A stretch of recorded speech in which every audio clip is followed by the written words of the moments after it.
My name is Audrey and I'm 34 years old. 3 weeks ago, my aunt sent me a video by mistake.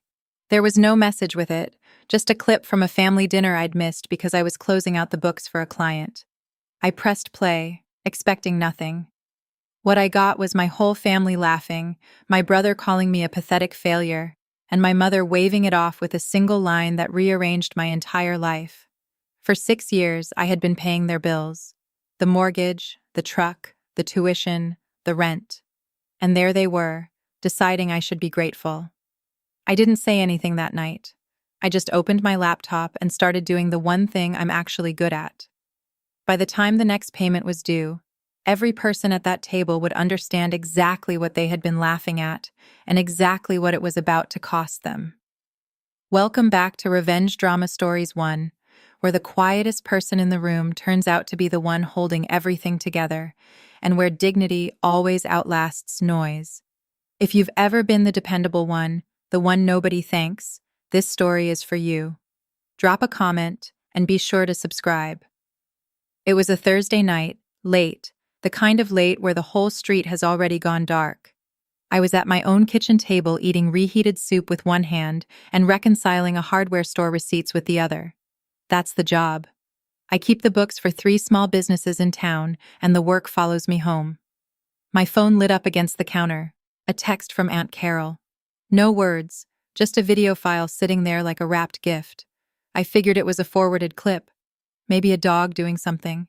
Maybe a birthday reminder for my mother's party coming up. I wiped my hand on a dish towel and tapped it. The screen threw a cold blue light up onto the dark ceiling, and the sound came out of that tiny little speaker before the picture even sharpened. Laughter. I knew every voice in it. My mother's low and amused. My brother's, loud the way it gets after his second beer. My sister's, that quick giggle she does when she wants someone to know she agrees. The camera was angled across a dinner table I'd sat at 100 times. It was the dinner from the week before, the one I couldn't make because I was finishing a month-end close. They'd gone ahead without me. They always could. I turned the volume up. My soup went cold next to my elbow, and I didn't notice. I leaned in toward that little glowing rectangle the way you lean toward a stranger's conversation when you suddenly hear your own name in it, because I had someone in that video had just said Audrey, and the table had laughed. My brother Wade was standing up with his glass. He does that, makes a toast out of nothing. Fills a room because the room is the only place he feels big. He was doing an impression of me. Hunched over, squinting, tapping at an invisible calculator. "Here's to Audrey," he said, and the table was already grinning. 34. No husband, no kids, just her little numbers. A pathetic failure who's real good at adding up everyone else's money. Megan, my sister, laughed into her wine. "Be nice," she said in the voice people use when they mean the opposite. And then my mother, Lorraine, at the head of the table, the way she's always at the head of every table, lifted one hand to settle them down like she was the reasonable one. "Oh, leave her alone," she said. "She's fine. She should be grateful. At least the money gives her something to feel useful about." The whole table broke open at that. Real laughter, the easy kind. The kind that only happens when nobody at the table thinks the person they're talking about will ever hear it. I watched my Aunt Carol on the edge of the frame. She laughed too, but her eyes went down to her plate and stayed there. I sat in my dark kitchen, and I waited to cry because that's what you do, isn't it? The tears didn't come. Something colder came instead. Something quiet and level, like a balanced sheet that finally has both columns filled in. I reached out and paused the video on the exact frame where my mother's mouth was still open around the word grateful. I looked at it for a long time. Then I reached for the one thing in my life that has never once lied to me. My ledger. You should know who I am before you decide how to feel about what I did. I'm a bookkeeper. I do the books for a hardware store, a veterinary clinic, and a little bakery on Main Street that would have closed 2 winters ago if I hadn't caught what the last guy missed. I taught myself most of it, then made it official with night classes at the community college while I worked days. Nobody handed me a client. I earned everyone by never being off by a penny. People trust me because numbers don't have feelings, and neither do I. At least not on the page. That's where I'm good. People are the part I never got the hang of. When I think hard, I click the cap of my pen over and over. A little metronome my coworkers tease me about. I was clicking it that night without realizing. Here's the thing I'll admit, because the whole story falls apart if I don't. I have a weakness, and it isn't softness. It's the opposite. I carry things before anyone has to ask. Bill comes due, I pay it. Problem shows up, I solve it quietly alone at the same table at midnight. I never learned how to need anybody. So I made myself the one everybody needed. I told myself that was strength. I'm good with numbers. I'm worse with people who treat kindness like a subscription they forgot they signed up for. And my family had been on that subscription for 6 years. I just hadn't sent them the bill yet. It started with the house. 6 years ago, my father died fast, the way the strong ones sometimes go, and he left behind the home I grew up in and a mortgage he'd been quietly losing the fight against. The bank sent the kind of letters you don't show people. My mother couldn't qualify to refinance on her own. She hadn't worked in 30 years. WDE's credit was a crime scene. Megan didn't have an income to put on a form. So the bank looked at the 4 of us and found exactly one person whose name made the math work. Mine. I sat down with a loan officer and I bought the house. My name on the deed, my name on the new mortgage, my signature on every page that mattered. My mother got to stay in her home and never pack a single dish. That's what I wanted. I didn't do it to own anything. I did it so my mother wouldn't be the woman whose house got taken the same year she became a widow. Everyone in the family knew I handled the house. That's the phrase they used. Handled like I'd called a plumber. They'd say it at parties. Audrey took care of the house thing. Light, breezy, a footnote. Not one of them in 6 years ever asked whose name was on the title. They didn't want to know. Knowing would have meant the house wasn't really my mother's anymore. And the story they liked best was the one where Lorraine had held everything together through hard times all by herself. I let them have that story. I was the footnote who paid the mortgage on the home where they all gathered to laugh at me. The house was just the foundation. After that, the rest came on like water finding cracks. Wade's truck loan when his landscaping business went under for the 2nd time, and the bank was about to take the one thing he needed to work. My niece and nephew's tuition at the private school. Megan insisted they couldn't possibly leave in the middle of everything. Megan's rent after she and her husband split up, and she just needed a year to land on her feet. That year turned into 4, and my mother, of course, the steady drip of her, the electric bill, the medication co-pays, the property taxes on the house I already owned. Every month, it was the same ritual. The first of the month, I'd sit down at this table with my coffee and my spreadsheet, and I'd move money. Click, transfer, confirm.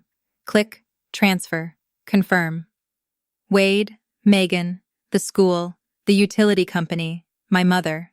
I never made a show of it. I never posted about it. Never brought it up at dinner. Never once said the words out loud. I just did it the way you'd water a plant. Except the plant kept growing teeth. I had a column for each of them in my own private file the way I'd track any account. But I'd never run the total 6 years of numbers, and I had never once highlighted the whole column and let the sum appear at the bottom, because some part of me knew the number would be a mirror, and I wasn't ready to see what was in it. Adding it up felt like admitting something. So I didn't until the night my family told me on video that I should be grateful for the privilege. I know what you're thinking. How does a smart woman, a woman who does this for a living, let it go on for 6 years? It's a fair question, and I've asked it of myself at 2 a.m. more times than I'll admit. So let me be clear about something. I wasn't blind. I tried. About 3 years in, I sat Wade down and asked gently if he could pick up even part of the kid's tuition now that he was working again. My mother heard about it before I'd finished my coffee. She called and cut me off mid-sentence. "Your brother is drowning, Audrey. You're the strong one. Don't you dare make this about you." So, I dropped it. Another time, I asked if we could all sit down together and talk about the family finances. Just talk. And the meeting I scheduled had exactly one person at it. Me. I kept paying, but not because I was a fool. I kept paying because the alternative had a face. Stop the tuition mid-year, and a 9-year-old gets pulled out of school in front of his friends. Stop the mortgage, and my mother, a widow, loses the house she'd buried my father from. Those weren't abstractions. They were real people who would really be hurt. And I was the only adult in the room who seemed to understand that. So I told myself the story everyone in my position tells themselves. I told myself that underneath the taking they loved me, that the gratitude was just buried somewhere I couldn't see it. That's the lie I lived on. And the video, when it finally came, was merciful in exactly one way. It took that last lie away from me for good. I didn't sleep much, but in the morning, I still made coffee because I'm not the type who lets the ground fall out from under a Tuesday. I sat down at the table. I opened the laptop and my hand stopped, hovering over the spreadsheet where I keep the recurring transfers, the ones that fire off on the first of every month like clockwork. The next round was due on the 1st. I counted the days on the calendar by the fridge, 19 of them. And then I noticed something that made the back of my neck go cold in a way the video hadn't. The 1st of the month fell on a Saturday this year, the same Saturday as my mother's 60th birthday party, the party I was paying for, the party where the whole family and half the town would gather in the church hall to celebrate Lorraine Offit holding her family together through hard times. I sat there with my coffee going cold for the second night in a row, and for the first time in 6 years, I did not click transfer. I opened a fresh tab instead. I pulled up 6 years of bank history, every account, every statement, and I started to read it the way I read a client's books when something feels off. I want to be honest with you about what this was. I wasn't planning revenge. I genuinely wasn't. I was doing an audit. There is a difference between those two things. But by the time I was finished, I'm not sure even I could have told you where one ended and the other began. That weekend, I watched the video again, not to wallow, to audit it, the same as the numbers. I scrubbed it frame by frame in the blue light of my phone, pausing on each face the way you'd flag a suspicious entry. I wanted to know exactly who was in this and how deep. Wade was the loudest. No surprise, he was the one on his feet doing the impression. Megan was the chorus laughing on cue. The way she's laughed on cue her whole life to stay on the right side of whoever's holding court. My mother was the conductor. One raised hand and they all settled. One dry remark and they all laughed. She should be grateful. She didn't even raise her voice to land it. And then there was Aunt Carol, half out of frame, holding the phone. She was the one filming. She laughed when the others laughed, a beat late every time, her eyes dropping to her plate after. I watched her hand the camera angle around the table, and I realized something that stopped me cold. Carol filmed this, and then Carol 3 days later sent it to me. No caption, no oops, just sent the whole thing straight to the one person it would gut. I sat back in my chair and clicked my pen, slow thinking. I couldn't tell yet what that was. A fumble of fat fingers on a small screen, or a woman who couldn't say the words out loud, handing me the evidence and hoping I'd do what she didn't have the spine to. I didn't know which, but I knew I'd find out before this was over. The strangest part was how normal everyone stayed. 2 days after I'd watched my family call me a failure, my phone buzzed with the usual traffic like nothing in the world had shifted. Wade, hey sis, truck insurance is due. Can you grab it this month? Kind of tighten. Not a hello, not a thank you, just the ask. The way you'd text an app. Then Megan sent me a link to a dining set she'd found. $1,100 with a little note for the apartment. What do you think? What I thought was that she was asking my permission to spend my money and didn't even know that's what she was doing. And then my mother called, and I let it go to voicemail and listen later. Audrey, honey, have you booked the caterer for the party? People are RSVPing. Don't leave it to the last minute. And don't you dare embarrass me at my own party. You know how you get quiet. People will be watching. People will be watching. I almost laughed out loud in my empty kitchen. She had no idea how right she was about to be. Not one of them knew I'd seen the video. Not one of them suspected the woman who paid for everything had finally sat down and started counting. And that I came to understand was the only real advantage I'd ever held in this family. Time. For the first time in 6 years, I had time. And they didn't know the clock was running. So I did what I do. I built a clean record, not a rant, not a journal full of feelings, none of that. A ledger. I opened a fresh workbook and I gave each of them a tab. Wade, Megan, the school, the utilities, my mother. Then I went back 6 years, statement by statement, and I logged every single transfer. The date, the amount, the recipient, the reason, where I knew it. I didn't round up to make it look worse. I didn't editorialize. I just recorded the truth line by line, the way I'd record it for a client facing an audit, because that's exactly what this was. Even if the auditor and the accused happened to share my last name. The pen clicked in my hand, steady now. No tremble in it at all. There's a calm that comes over me when I'm putting messy things into order. The world stops being a place where my family laughed at me and becomes a column of figures that add up or don't. I printed a test page just to feel the weight of it in my hand. Black ink on white paper. Dates and dollar amounts. No adjectives. And I'll tell you what I understood. Holding that page under the kitchen light. I wasn't building a weapon. A weapon is loud. And I was done being loud adjacent to people who only ever heard me when I said yes. I was building a mirror, and the cruelest thing in the world you can hand certain people is an accurate one.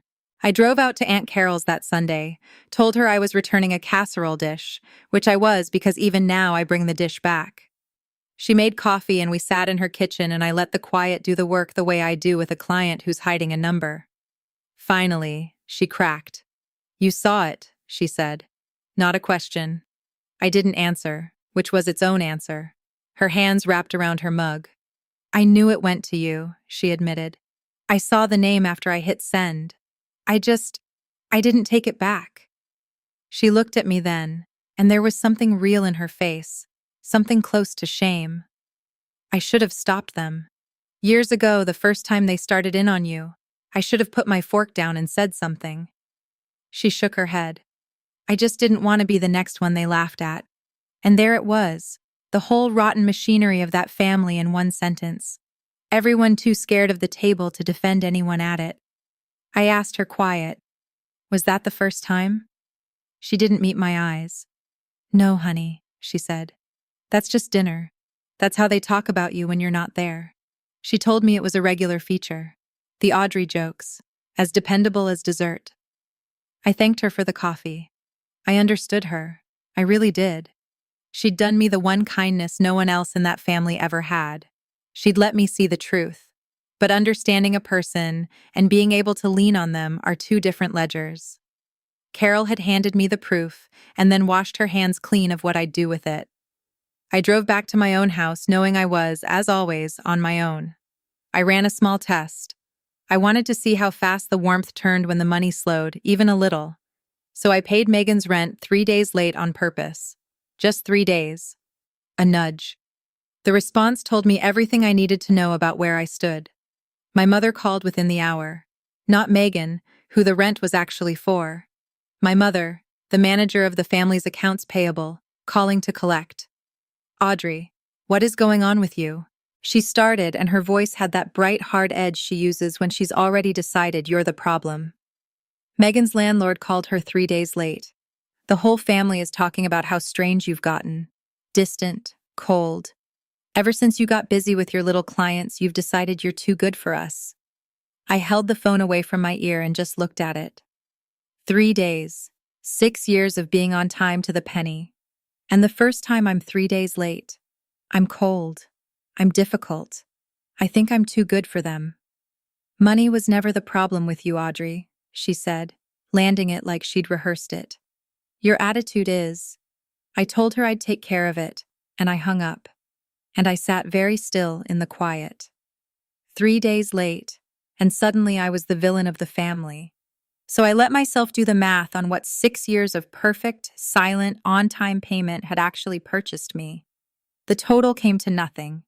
Not a thank you, not a defense at a dinner table. Nothing but the standing right to keep being on time. That was the night I went to the file cabinet. I keep my real records in a gray metal cabinet in the corner of my home office. The boring kind. The kind that holds the actual spine of a life. Bottom drawer. Back of the hanging files, There was a thick folder I hadn't opened in 6 years, the closing packet from when I bought the house. I carried it to the kitchen table and spread it out flat under the warm yellow light. No blue screen this time. No laughter, just paper. There it was, page after page.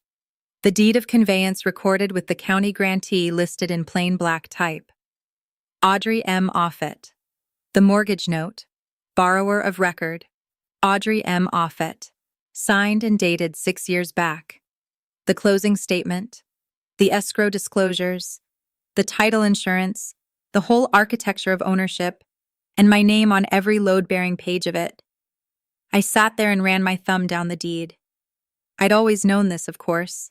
I'd signed it, but knowing a thing and looking at the proof of it laid out on your own kitchen table are different. The house everyone in my family called Mom's house. The house where they had gathered to laugh at me. The house my mother told the whole town she'd held on to through her own strength. That house was legally, completely, undeniably mine. I had been the owner and the tenant of my own family's contempt at the same time. I'd paid for the roof they sat under while they decided I was a failure. I clicked my pen once, set it down on the deed, and I felt the last of the fog burn off. I wasn't confused anymore about what I was going to do. I just had to decide how to do it so cleanly that no one could ever call it cruelty. The next morning, I did the thing I'd avoided for 6 years.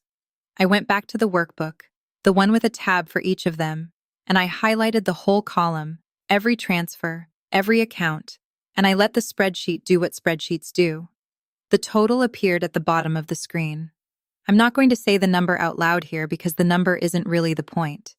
And anyway, it was large enough that saying it would just sound like bragging, and I have spent my whole life not bragging. But I'll tell you, it was a house several times over. It was a retirement I didn't have. It was bigger than I'd feared, and I'd feared a lot. And here's the strange part. I didn't cry about the money. The money was just numbers, and numbers don't hurt me. What got me sitting there with that total glowing at me was the time.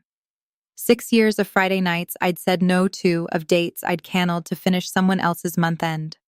Of vacations I never took because the first of the month always came. I cried for about 4 minutes. I let myself.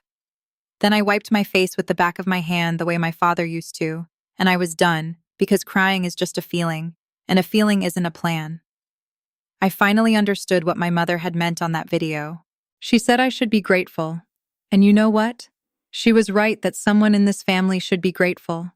They were grateful. Every single one of them was deeply, quietly grateful for exactly one thing. That in 6 years, I had never once added up the total. If you've ever sat with a number you were afraid to add up, the real cost of being everyone's safety net, then you already know how I felt at that table. Stay with me. What I did next wasn't loud and it wasn't cruel. It was just honest. If this is hitting a little too close to home, leave a comment and tell me about it. And subscribe so you don't miss how it ends. The first real test came from Wade. His truck insurance text was still sitting there, the one with no hello in it. Before, I'd have paid it inside an hour and never mentioned it. This time, I waited a day. Then I typed back one line, calm, no anger in it at all, because anger would have given him something to push against. I'm not able to cover that this month. That was it. No explanation, no apology. I'd learned a long time ago that a clear sentence with no excuse attached is the hardest thing in the world for a certain kind of person to argue with. My phone rang before I'd set it down. Wait, of course. The sweetness was gone in about 4 seconds. Since when? He said. Since when are you not able? You got those little businesses paying you. What are you saving up to feel important? I stayed quiet, which made him louder. You think you're better than us now? Sitting there with your spreadsheets. And then, because he couldn't help himself because the video had told me exactly who he was, he said it. Don't act like you're not the pathetic one here, Audrey. There it was again. Pathetic. The same word from the same mouth, except now I was on the phone to hear it instead of watching it on a screen. I let the silence sit. Then I said, "Okay, Wade," and I hung up one sentence. I'm not able to. It cost me nothing, and it cost him everything. And we both knew exactly which of us was about to feel the difference. After that, the phone didn't stop. It turns out a family that never calls to ask how you are will call constantly the moment the money flinches. Megan first texting that I was being so selfish right now, that Wade had enough going on without me playing games. Then a cousin I hadn't heard from in a year, suddenly concerned about the family being divided. Then my mother, the heavy artillery, she didn't call this time. She sent a text, and I think she sent it in writing because she wanted me to have to read it twice. After everything this family has done for you. That was the whole message. I read it standing at my kitchen counter. And I'll be honest, I almost laughed. After everything this family has done for me, I actually opened my workbook and looked just to be sure I hadn't missed something. Some column where the help flowed the other way. There wasn't one. Everything this family had ever done for me fit comfortably in the empty space below the totals. I set the phone face down on the counter, and I didn't answer a single one of them. Not Megan, not the cousin, not my mother. Instead, I reached into my desk and took out a stack of plain manila envelopes, the heavy kind, and I set them on the table in a neat row. I smoothed the top one flat with my hand. I didn't know yet exactly what words I'd put inside them, but I knew the shape of what I was building now. And for the first time in 6 years, the quiet in my house felt like mine. I thought hard about how to do it, because how you do a thing is the whole thing. I could have blown it all up in the family group chat, posted the totals, named who'd taken what, let them read it on their phones, and feel the floor tilt. I could have called each of them and said the cruel, true things I'd been swallowing for 6 years. I could have made it loud, but loud was their language, not mine. Loud keeps you in the room arguing, explaining, defending, and I was so tired of being in the room. So I chose the opposite. I made a plan with 4 parts, and I wrote each one down so I wouldn't soften on it at the last second. 1, I'd sign the deed of the house back to my mother and set the mortgage up for her to assume so no one could ever say I'd taken her home. 2, every voluntary payment, the truck, the rent, the tuition, all of it would stop on the 1st. 3, I'd hand each of them an envelope with their own complete record inside and a single page telling them when the payments ended. And 4, the most important part, the part I underlined twice. I would not argue. I'd say my piece, set down the envelopes, and walk out the door. I wasn't going to fight them because fighting keeps you tied to people. I was going to balance the account and leave. And the calendar, bless it, had already chosen the day for me. The next payment was due on the 1st. So was my mother's 60th birthday party. I decided to let the date make it look like fate. I know some of you are already shaking your heads thinking she should have just texted them the spreadsheet and been done with it. Stay with me because the way this lands in person is the whole reason I'm telling you. If you've ever had to set a boundary with people who only respect you when you're useful, you'll want to see how this goes. Drop a comment, hit subscribe, and let's get to that party. I didn't do any of it on emotion. I'm a bookkeeper. I do things in the right order or I don't do them. First, I called a friend of mine, a CPA I trust, and ran the whole shape of it past her. No names, just the structure. Then I sat down with a real estate attorney here in town for an hour, and I paid her for that hour like I pay for everything. She walked me through it plainly. The house was mine, free to deed however I wanted. I could transfer it to my mother, but she warned me, and I'd already known this. Deeding the house didn't erase the mortgage. The loan was still in my name unless my mother could qualify to assume it or refinance it herself. If she couldn't, she'd have to sell or find a way to carry it. The price tag came with the gift. The attorney looked at me carefully when she said that part. The way people do when they're checking whether you understand what you're choosing. I told her I understood completely. I wasn't trying to trap my mother. I was trying to hand her finally the actual weight of the house she'd spent 6 years pretending she carried alone. Let her feel what it really costs. Let her decide what to do with it as a grown woman, the way I'd had to. As for the rest, the truck and the rent and the tuition, those were gifts, the lawyer confirmed. And gifts can stop the day you decide they stop. No notice required, though I'd give fair notice anyway because I'm not the one who behaves badly in this story. I had her draw up clean transfer documents. I wrote a single plain letter to go with each envelope. No feelings in it, just facts and dates. Facts have never needed my help to hurt. The party machine ground on around me, and the whole thing ran on one quiet assumption that Audrey would handle it. Of course, I was paying for the hall. I'd put the deposit down on the church fellowship hall months ago, before any of this, back when I still thought silence and money were the price of being loved. I was paying the caterer, too. And there was a second assumption layered under the first, the one that made my jaw tighten every time I thought about it. Everyone expected me to say a few words. The dependable daughter standing up at the milestone birthday to toast the strong mother who'd held the family together. My mother had been telling people for weeks. I heard about it secondhand, the way I heard about most things. Lorraine says Audrey takes care of everything. A neighbor told me at the grocery store, beaming like it was the loveliest thing. She's so proud of you, honey. Says you're her little accountant. Her little accountant who likes to feel needed. I smiled at the neighbor and said something gracious and pushed my cart away. And in the cereal aisle, I made my decision final, because here's what they'd done without realizing it. They had built me a stage, a room full of witnesses, the whole extended family, the neighbors, the minister, all gathered and waiting for me to play the grateful daughter one last time. They'd handed me a microphone and an audience and an expectation. I decided I'd keep the stage. I'd keep the audience. I'd keep the microphone. I would just change the script they'd written for me into the one that was true. The day before the party, I went to the hall to check on the setup, and I got one last reminder of exactly why I was doing this, as if the universe wanted to make sure I didn't lose my nerve. Wade was there hanging a banner, beer already in hand at 2 o'clock in the afternoon, holding court for a couple of the younger cousins. When I walked in carrying a tray of glasses, he grinned at them and jerked his thumb at me. "Careful," he said loud enough to carry. "Don't upset the ATM. She's been touchy lately." The cousins laughed, uncertain. The way you laugh when you're not sure if something's a joke. Megan was there too, arranging flowers. And when I started to tell her about a billing question with the caterer, she cut me off with a little wave. "Audrey, nobody wants to hear about invoices at a party." She said, "Read the room."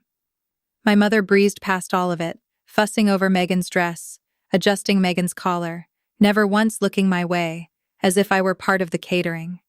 And in the corner, watching all of it, was my cousin Haley, 19, home from her first year of college. She caught my eye and her face did something the rest of them never did. It flinched. She'd seen it. "Don't upset the ATM."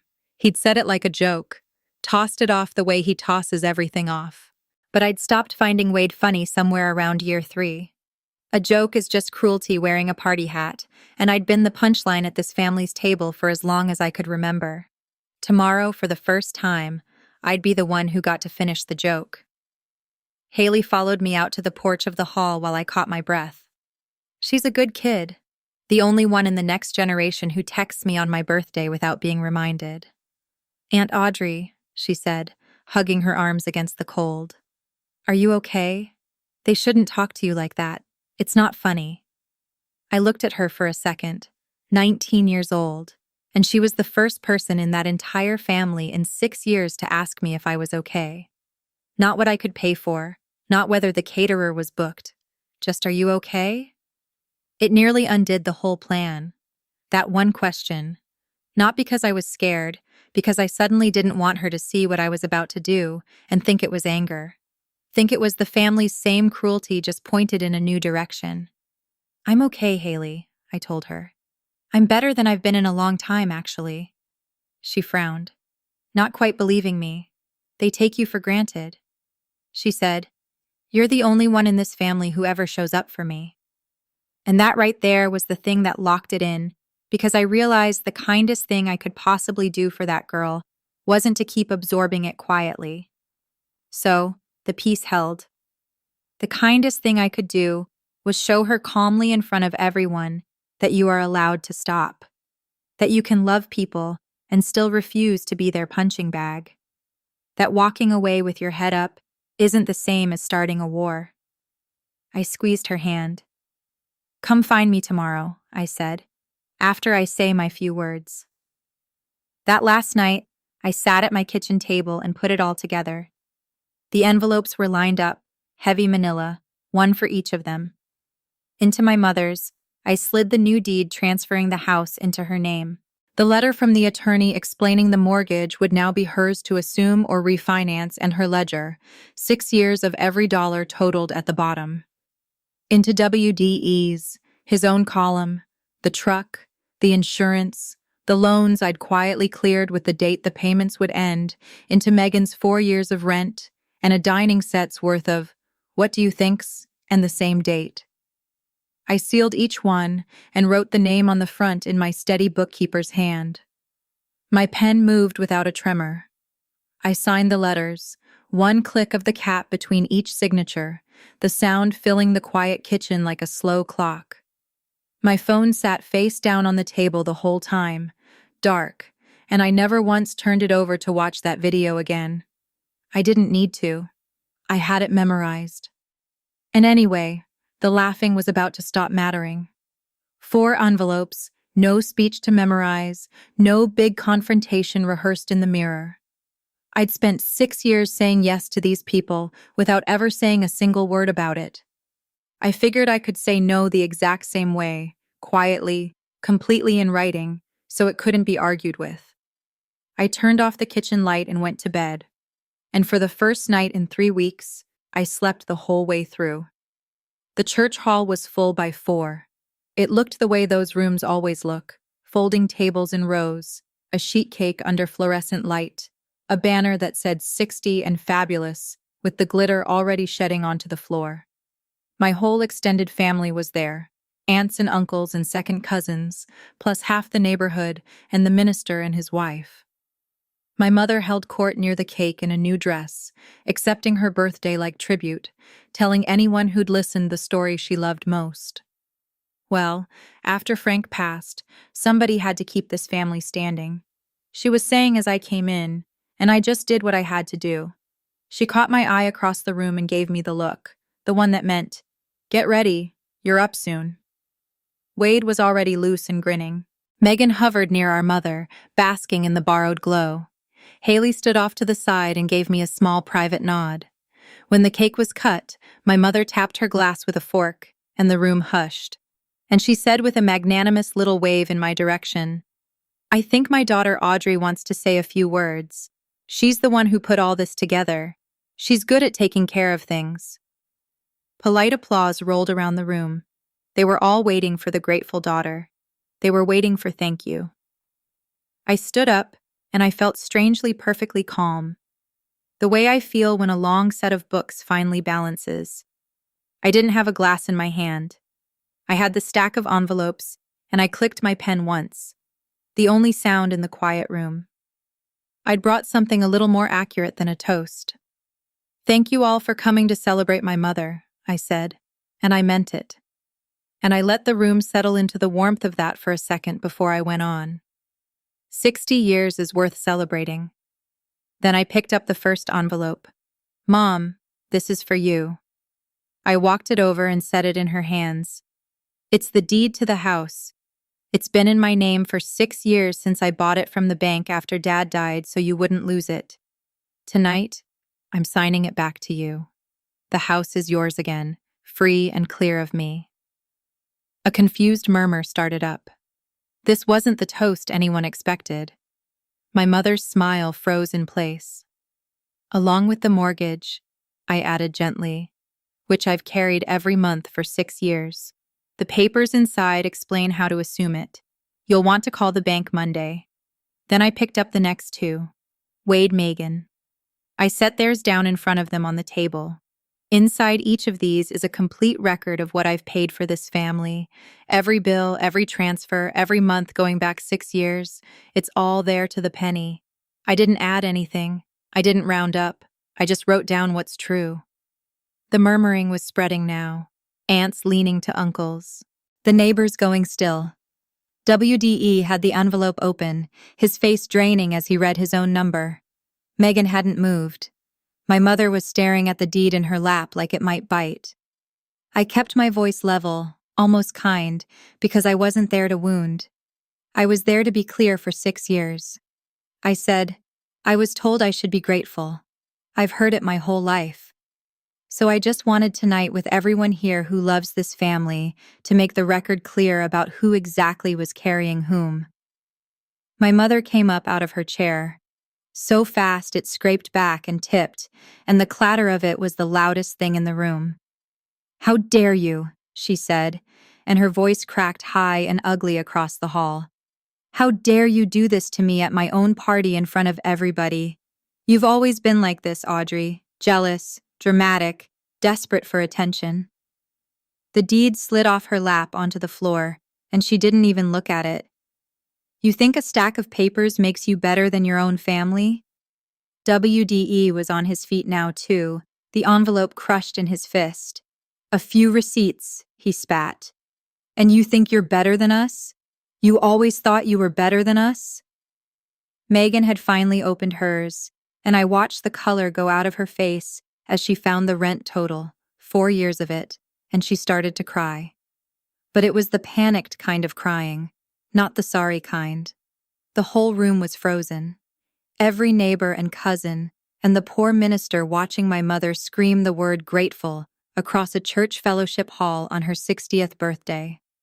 And here's the thing I want you to understand, because it's the only thing that mattered. I never raised my voice, not once.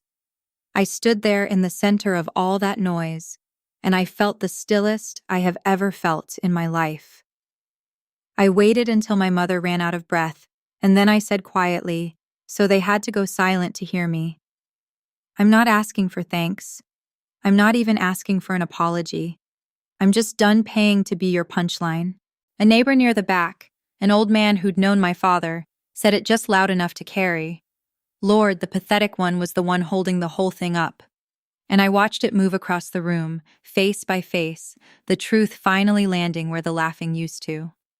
Haley crossed the floor and came and stood beside me, and she took my hand. I set the last envelope down on the table, the one with the schedule in it, the dates, everything stopped. I didn't slide it across dramatically. I just placed it the way I place anything when I'm done with it. Then I turned to the room, not to my mother, not to Wade, but to all of them, the aunts and the neighbors, and the minister who'd baptized me. "Thank you again for coming to celebrate, Mom," I said, and my voice was even, almost warm. I mean that. 60 years is a lot. I picked up my coat from the back of my chair. "The payment stop on the 1st, I said to the room simply, like reporting the weather. "The house is yours now, Mom.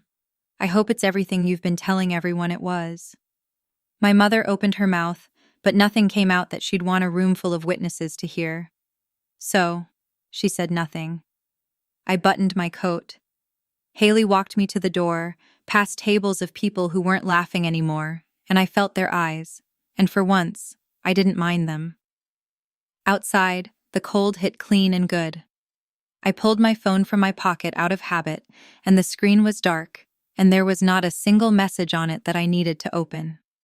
I put it back. I got in my car and I drove the 15 minutes home to my own house, the small one with my name on the deed and nobody else's expectations inside it. I didn't slam a single door on my way out of that hall. I just finally stopped holding one open. The fallout came in the shape I expected, just faster. My mother called the bank that Monday like I'd told her to, and learned what the house actually cost every month. She couldn't carry it alone, so she refinanced what she could, cut her spending to the bone for the first time in her adult life, and stayed in the house, paying her own way at 60. WDE sold the truck within a month. Turns out he could have been making the payments himself for years. He just never had to. Megan moved to a smaller apartment across town, and last I heard took a part-time job at the front desk of a dentist's office, her first real work in years. And the story they told, of course, was that I'd abandoned my family, that I'd humiliated my poor widowed mother at her own birthday. Some relatives believed it. The ones who weren't in the room. The ones who were in the room who'd watched my mother scream and read the totals over WDE's shoulder. Those people went quiet and a little careful around her after that. I didn't defend myself to anybody. I'd learned that lesson finally. The ledger said everything I needed to say, and it didn't need my help. When one aunt called to lecture me about forgiveness and family and being the bigger person, I didn't argue. I just said this isn't something I'm looking for input on, and I wished her a good night, and I hung up. It's a complete sentence, that one. I recommend it. It closes an account faster than anything I know. Life got quieter, and then it got good. I took on 2 new clients because for the first time in 6 years, I had the bandwidth, the money, and the evenings. I took a whole weekend off and drove up to the lake and didn't bring a single spreadsheet. I'd forgotten what my own time felt like in my hands. About a month after the party, my phone buzzed with a text from Aunt Carol. Just one line. "You did the right thing. I'm sorry I didn't." I looked at it for a while. It was true and it was real and it cost her something to send. But it wasn't enough to undo years of laughing a beat late and looking down at her plate. And we both knew that. So I wrote back, "Thank you, Carol. I appreciate it." And I left it there. I didn't invite her back into my life. Understanding a person doesn't obligate you to keep paying their tab in money or in chances. The one relationship I did keep was Haley. She calls me now, not when she needs something, just to talk. And sometimes she drives over and we make dinner and she tells me about school. It goes both ways. The way it's supposed to. That's the only ledger I keep with family anymore. The kind where both columns actually fill in. The rest of them have my number. They know where I live. They know the door isn't locked exactly. It's just that I'm not standing in it holding it open with my own 2 hands anymore. If they want to come through it, they can do what I did. They can carry their own weight. I learned something at that party I wish I'd known at 28. Generosity isn't a debt the people you love get to collect from you forever. And the day you finally sit down and balance the account, you find out very quickly who valued you and who only ever valued the money. That's my story. 6 years of silence, 4 envelopes, and 1 birthday that finally told the truth. If you've ever been the one quietly keeping everyone afloat, the dependable one nobody bothers to thank, let this be your sign. You're allowed to stop. You can set the weight down and still be a good person. If this story reached you tonight, share it with someone who needs to hear it. Drop a comment and tell me your version. Hit subscribe and I'll see you in the next one.